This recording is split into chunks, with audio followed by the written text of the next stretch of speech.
Om Namah Shivaya. Good morning. No. I like it. Yeah, it gives me a sense of peace and security and stillness. So this morning we're going to talk a little bit about the topic of positive thinking in daily life. And we have little time, so we're going to touch upon just a couple of points. And I think the main point that I would like to discuss is that our thinking is usually a reactive thinking. We are usually not proactively thinking, we are usually reactively thinking. And we are not noticing how thoughts are moving and changing, because the thought process is usually associative. So one thoughts come about, we don't even know why, and then sometimes another and another, and they are not even sometimes connected. Sometimes we are always almost like realizing that we are thinking about something, and we say, how come I'm thinking about it? Well, Swami Sivananda is talking a lot about it, how if you will be able to retrieve the process, you will see that this thought that you are thinking about, which seems to come out of the blue, is not coming out of the blue. It is connected to a previous thought that you reacted subconsciously in thinking about this thought, and there was a chain of thoughts that mostly you were not even aware of, and you were reacting to in an unconscious manner that led you to this. But the thing is, the most important thing is that the thought process is a reactive process. This is the point that I want to stress on. The thought process is a reactive process. And the question, the big question is, what are we reacting to? What do we really react to? And usually the answer will be that we are reacting to reality, that we are reacting to what's going on. And the answer is no. The answer is that we are not reacting to reality, but we are reacting to the way our mind perceives reality. We are reacting to the way our mind perceives reality. Now, this point is very crucial also. So the first one is that our process, the thinking process, is reactive. And the second one that we have to really pay attention to, and it can become a practice by itself, a practice of observation. What are we reacting to? See, sometimes a practice can be not active, it can be just a passive practice of observation. You know, like when you are learning about astronomy, about the movement of the stars, you cannot do anything, you cannot move the star, you cannot push a galaxy. What you can do is just observe. Also with the thoughts. In the meditation and mantras, Swami Vishnu is saying, in the beginning of the process of meditation, you cannot do much about the mind, but you can observe. You can start learning the processes. You can start learning the tendencies. You can start learning the biases. You can start understanding how it works. So observing the way, the reactive manner in which the mind operates and thinking processes operates, and observing what are we reacting to, it's of a paramount importance. Otherwise, we have a total misconceived perception. So, as I said, we are reactive to the interpretations that the mind creates in our mind, or to perceived reality, not to reality, but to perceived reality. Nowadays, there is, it's not just now, for the past decade or even more, there is a lot of research about stress. Why? Because there are many illnesses and human suffering connected with stress. And when neuroscience was really focusing on stress and stressors, it was obvious that something which is a stressor, which presses a button for a certain person, is totally not a stressor for another person. And the question is why? Why the same reality? Why the same thing is a stressor for one and not a stressor for another? And the answer is that one person's mind perceives that reality, perceives that event as a threat, and another one not. So the same person, the same event, the same place, the same situation can be a stressor for one and can be not for another. For some people, coming for satsang can be an elation. For some people, coming to satsang and hearing the mantras, if this is their first time, and seeing all the pictures, can be really stressing. So it's not the reality, but it is the way our mind perceives it. Now, this is something very, very important. Why? Because most of the time, we cannot really change reality. Most of the time, reality is too big to be changed. But the thing that we can change, the thing that we can exercise and practice in order to change is our perception of reality. We cannot change most of the time.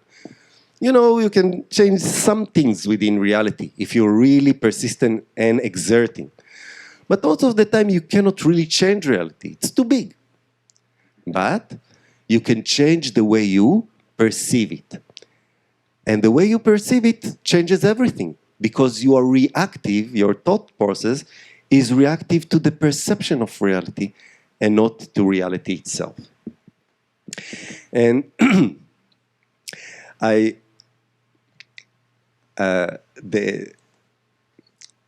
when Martin came to take my dear tablas, I said, no, leave them. They give me a sense of security. They give me a sense of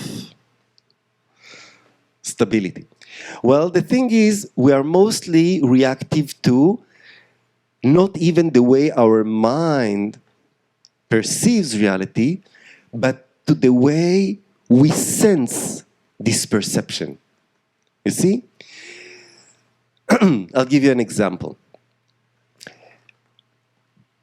When a person,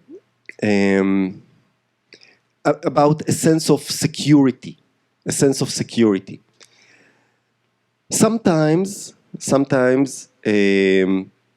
something bad happened to somebody around us, whatever it may be, and that something that happened to that person is now shaking our sense of safety. It's now shaking our sense of security.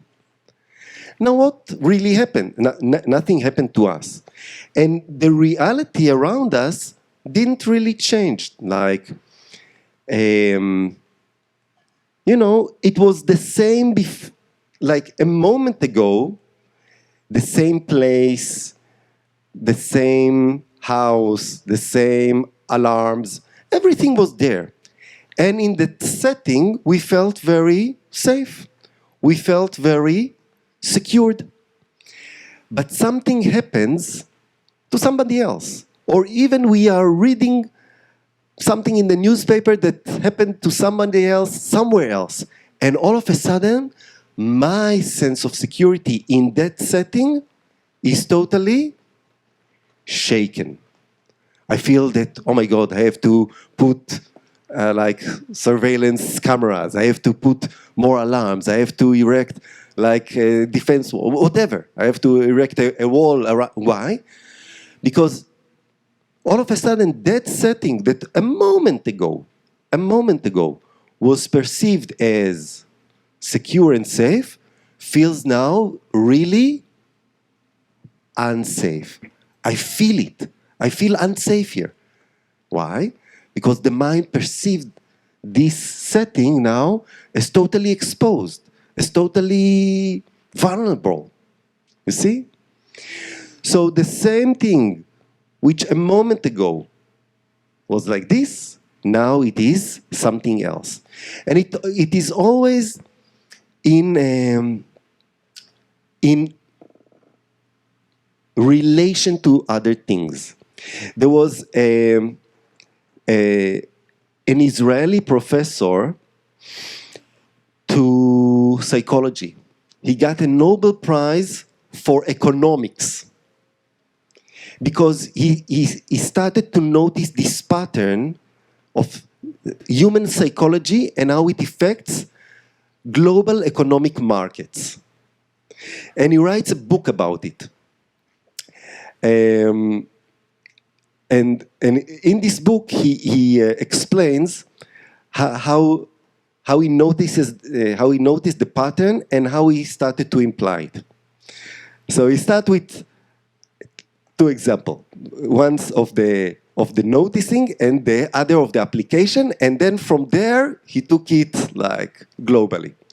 So he said that he and his wife were on a vacation in Thailand, and they found this hotel in Thailand on a beach, beautiful beach, amazing scenery, and they were sitting for dinner, enjoying the sunset in this amazing scenery, really feeling so amazing, and talking to each other about this amazing vacation and this amazing hotel and this amazing sunset and this amazing price, this unbelievably low price that they paid for it. And this is like, wow.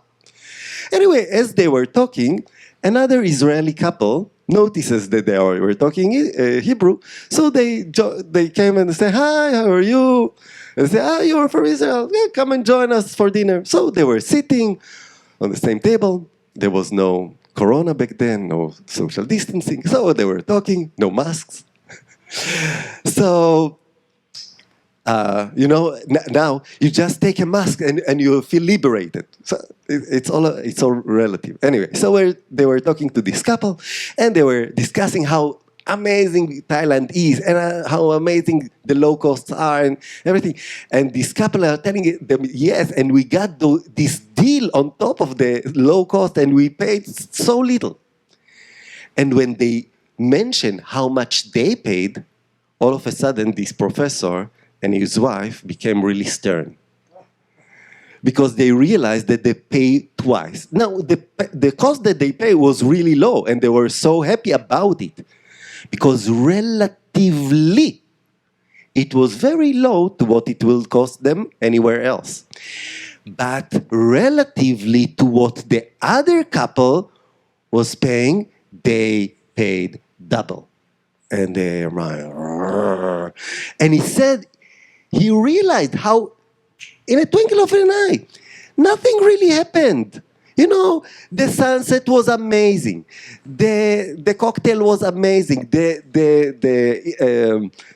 Thai food was amazing. Everything was amazing. But he felt miserable. Miserable. Like this. Why? Because the mind is always comparing.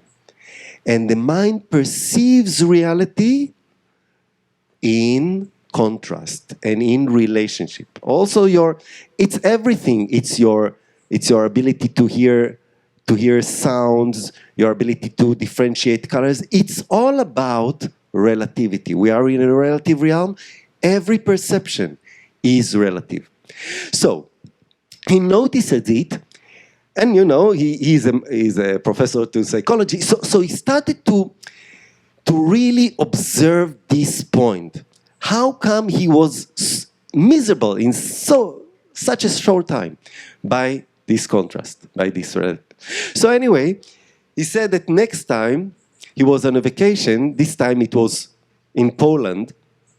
It was like he and his wife and his sister and her husband were going on a route. How do you call it? Route? Like they were trying to retrieve their roots. How do you call these kinds of trips? There is a name for it?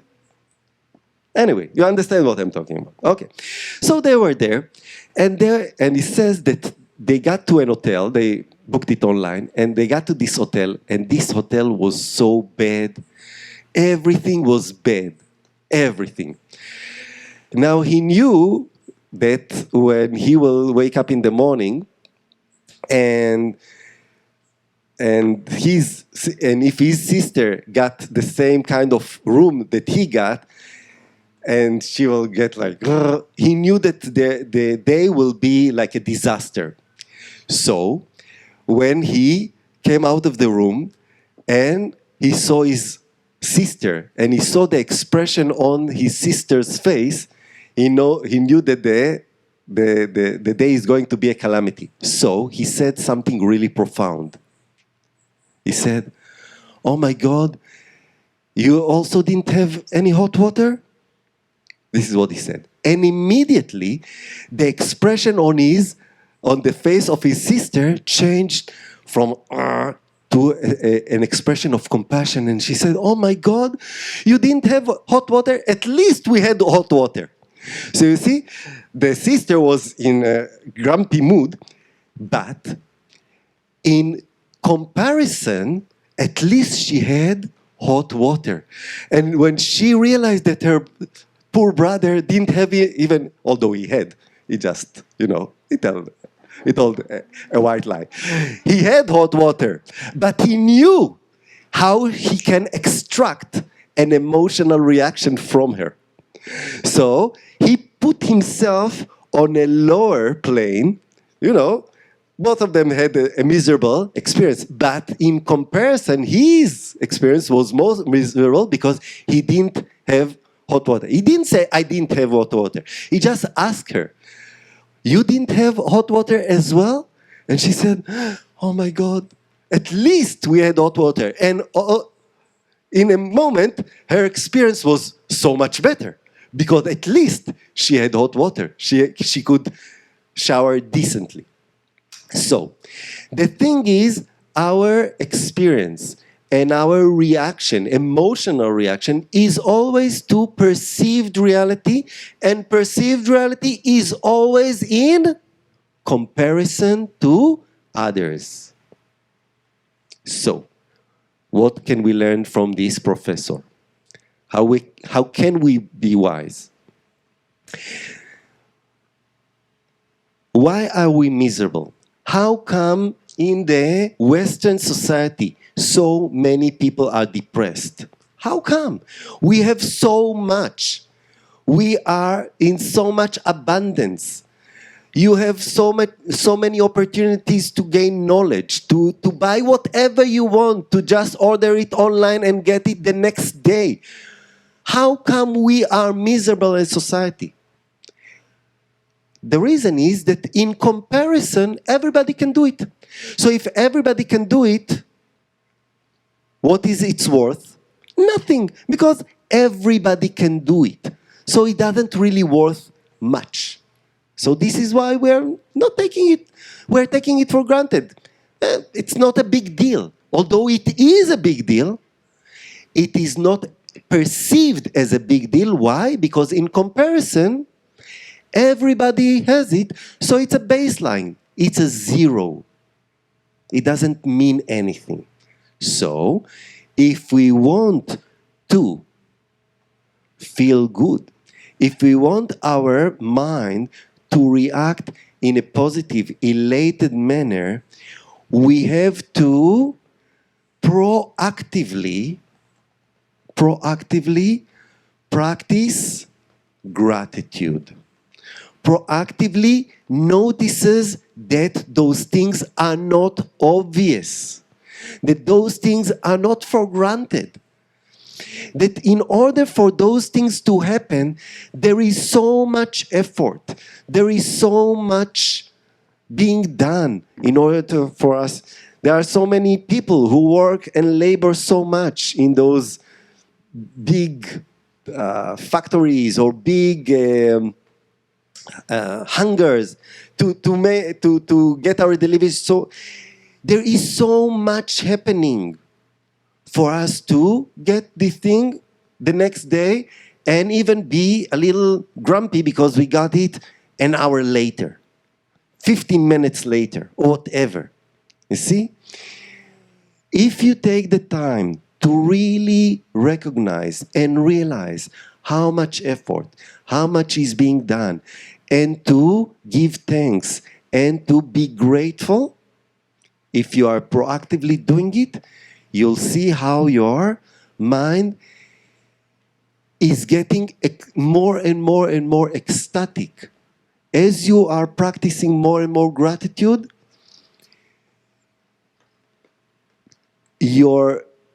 and you realize how much it is not obvious, your mental mood, your emotional state will grow higher, higher, and higher, and higher. This is the point that I wanted to stress on this morning. That's it. So let's for a moment close our eyes.